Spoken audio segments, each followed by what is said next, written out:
The voting rights of Guam and other U.S. territories was highlighted in an episode of Last Week Tonight with John Oliver, a late-night talk show on HBO. Oliver points out the irony of celebrating Selma, or the historic march 50 years ago that led to the passage of the Voting Rights Act, as U.S. territories still don't have the right to vote for U.S. president. There is nothing not to love about Guam. It is a beautiful island in a strategically important location for the US military. Guam gives a quarter of its land and as much as an eighth of its people to the US military.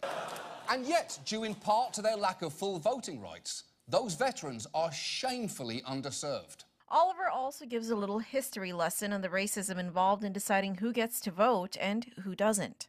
Basically, the judgment of the Supreme Court was that the new territories were inhabited by, quote, alien races, and they may not be able to understand Anglo-Saxon laws. Therefore, the Constitution doesn't have to apply.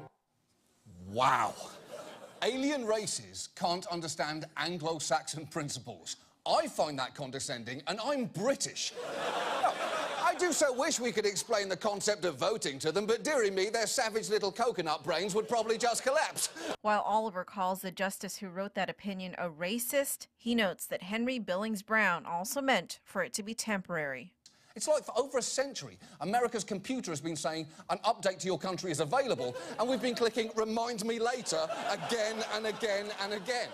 And to drive his point home, he even takes a clip from a PNC interview years ago. And their registered voter turnout is actually higher than that of the rest of America. And to misquote the words of the great philosopher Lil Jon, turnout for what? That's a great song. But just imagine how it must feel to have the desire to vote, but know deep down you're going to be ignored. Actually, you don't have to imagine it, because let this Guam voter tell you. It's terrible.